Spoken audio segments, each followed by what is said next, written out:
Hello people and hello universe, it's me again. Shout out sa inyo mga kababayan. Hello sa mga Marcos loyalists and supporters. Ayan, shout out sa inyo sa mga Pilipino at OFW. Nako mga kababayan, talaga namang nakakalungkot, no?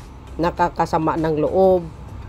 Ito si dating Pangulong Digong na hindi mo akalain na ganun pala ang ginawa niya, no?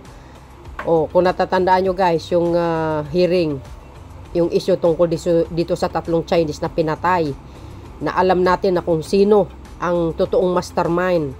Bakit? O, nakikita nyo ito si Warden Padilla, na mismo na nagsalita mga kababayan, na itinuro si dating Pangulong Digong na siyang nag-utos sa pagpatay sa tatlong Chinese. Na alam po natin ito si Colonel Padilla, which is ang Warden Padilla, siya yung warden dati sa panahon ni Digong. Na unang salaysay niya, makikita nyo sa kanya, sobrang natakot, natulala, nanginig, no? Kaya hindi niya mawari yung kanyang sinasabi. Kaya na cite in contempt yan. Ang sabi niya guys, sa pangalawang pagdinig dyan sa Quadcom, natakot po siya. Para sa safety ng kanyang buhay at sa kanyang pamilya. So, I really, expect naman na bibigyan siya ng protection.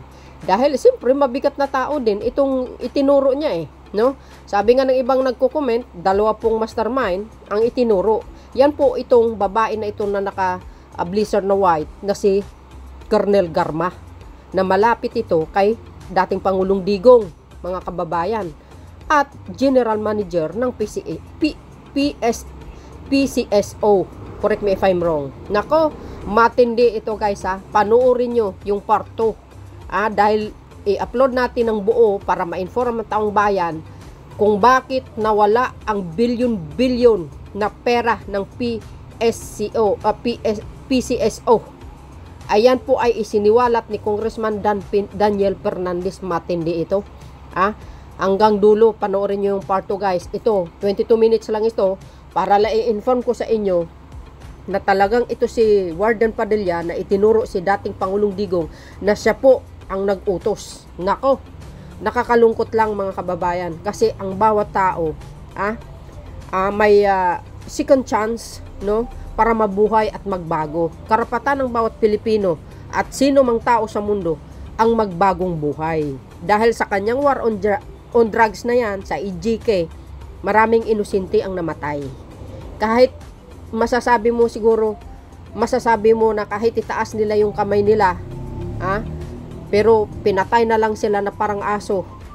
Grabe. Sobrang paglabag sa human rights, mga kababayan, no? Dahil kung tagpiin mo ang mga hearing nitong Quadcom na ito, kaya kudos sa kanila talaga.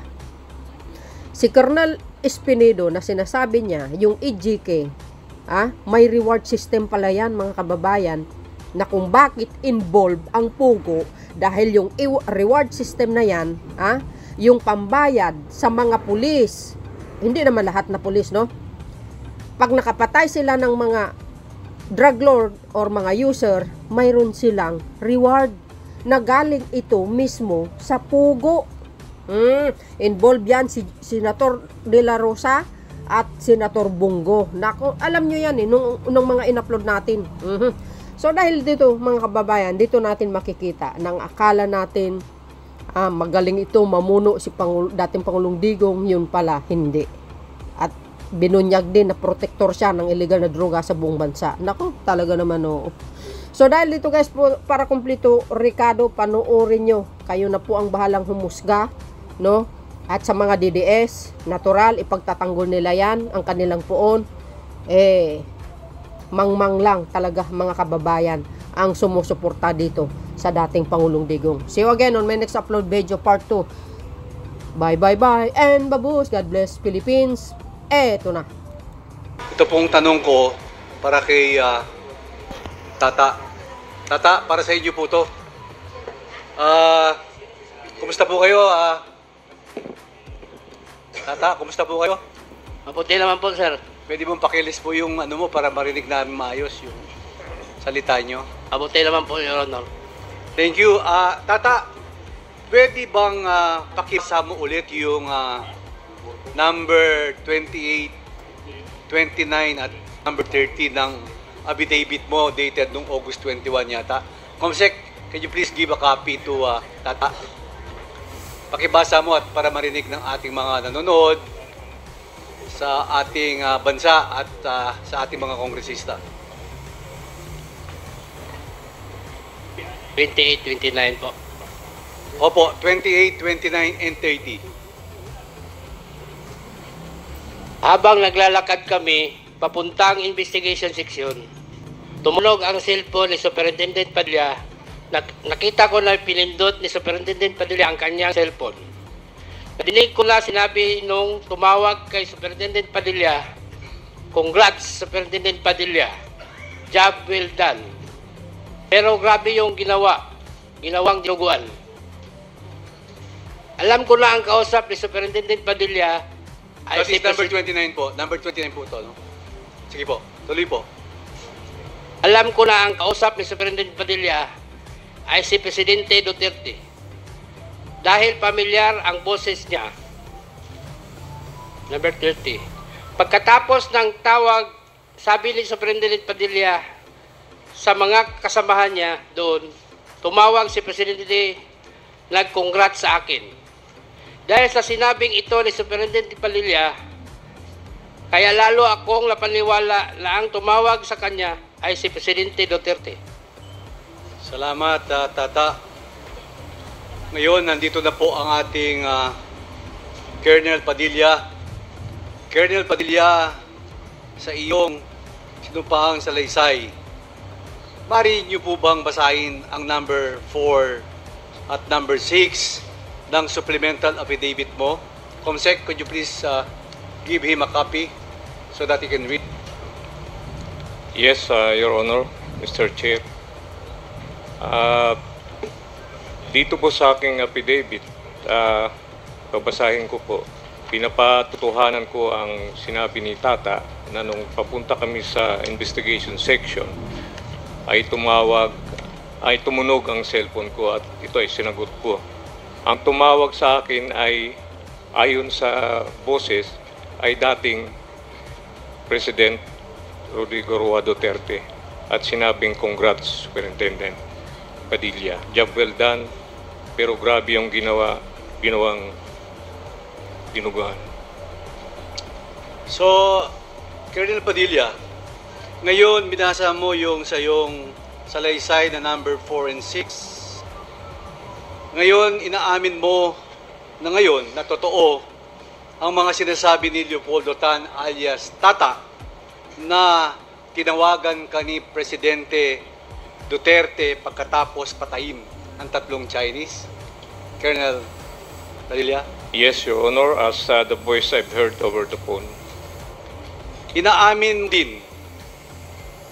mo ang lahat na ito ang nabi ni Jimmy Fortaleza last hearing na nagkausap kayo ni Colonel Gama.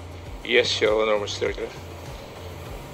Inaamin mo din na nagkausap kayo ni Colonel Leonardo na sinabing papatayin nila ang tatlong Chinese national. Yes, Your Honor, Mr. Chair. Ngayon, meron akong huling tanong sa iyo, Colonel Padilla. Pag nag-uusap po kayo ng dating Presidente Rodrigo Roa Duterte, through personal na telepono ba ang dating Presidente ang pinagtatawag nyo o may iba pang telepono na ginagamit nyo? Ano ang ginagamit nyong telepono? During the time, I have my cell phone, Your Honor, Mr. Chair, personal. Sino ang hindi ba nakarehistro yung telepono sa iyong pagtawag nung naksip ka ng calls? Hindi po. Well, anyway, Mr. Chairman, yun lang po ang gusto kong linawan at least. Last hearing kasi, tinatanong po ito, nag-interject po si Congressman Fernandez for the executive session. So ngayon po, malinaw na po sa ating taong bayan at ating mga kasama dito lahat at nanonood sa buong Pilipinas at sa buong mundo at ito po ay narinig nating lahat. I rest my case, Mr. Chairman. Thank you. Thank you, Congressman Gonzales. I'm sorry, Congressman Ernix Junicio. Marami pong salamat, Ginoong Tagapangulo. Actually, nung binabasa ko yung mga affidavit ni Colonel Padilla, nakakagulat at nakakakimbal. Pero sir, I salute and applaud ang sinumpaan yung salaysay na medyo mabibigat po yung mga nabasa ko rito ngayon. Colonel Padilla, if I may ask, ito pong sinumpaang salaysay ninyo is sinabi nyo at with your own free will na talaga pong nangyari at experience nyong personal. Yes, Your Honor, Mr. Chair. Colonel Padilla, nakakagulat kasi nung sa unang affidavit na nilabas ninyo na isang inmate na si Jimmy Fortaleza pa ang nagpasa ng isang loan para makausap nyo si Colonel Garma. Totoo po ba yun? Yes, Your Honor, Mr. Chair. Alam mo, nakakagulat na ang isang inmate nasa piitan may sariling cellphone. Marahil nangyayari mga ganun sa ibang pagkakataon, pero parang isang used to be a CIDG officer, hindi ko kilala personal pa, si Colonel Garma na nakalagay sa inyong affidavit o sinumpaang salaysay, ay tumatawag sa isang inmate para makausap. Ang din kayo po ay Superintendent Gerardo Padilla. Totoo po ba yun? Yes, Your Honor, Mr. Chair. Very disconcerting, Your Honor. But bagamat gano'n, ito mga sinumpaan salaysay na nangyaring tunay, at dun sa supplemental affidavit na aking nabasa na nabanggit din ni STS, pati ang ating Pangulo na tumawag sa inyo na nakakagimbal na may nakalagay pa na ginawang dinumaan. Totoo ba yun? According to the voice, Your Honor, Mr. Chair, I heard. Having said that, Your Honor, ulitin ko lang po that I really applaud and salute you, sir, na ang mga binitiwan ng salita ay galing sa inyong sariling eksperyensya na walang pumilit sa inyo. At nakikita ko rin sa inyong affidavit na marami kayong, it is given na kakatakutan ninyo ang sitwasyon o safety ng inyong sarili at pamilya. Kaya sa aking maliit na kaparaanan, Ginoong Tagapangulo, nais ko pong imungkahi na marekomenda natin na mabigyan ng immunity ang sinumpaang salaysay ni Colonel Gerardo Padilla upang mabigyanan siya ng karapat-dapat na proteksyon at maengganyo rin natin ang ibang witnesses at mga resource persons natin ngayon na magsabi ng katotohanan. At luwas talaga ang totoo na wag po kayong matakot at naririto po ang Congress, ang mga kongresista para bigyan po kayo ng suporta at lumabas ang katotohanan po. Thank you, Congressman Junicio, doon sa iyong mungkahi na bigyan ng immunity ang ating witness. Yan po sa kasalukuyan ay pinag-aaralan ng ating committee kasama po ang Department of Justice. At the appropriate time, yan po ay ilalabas po natin at approve po ang iyong mungkahi. Maraming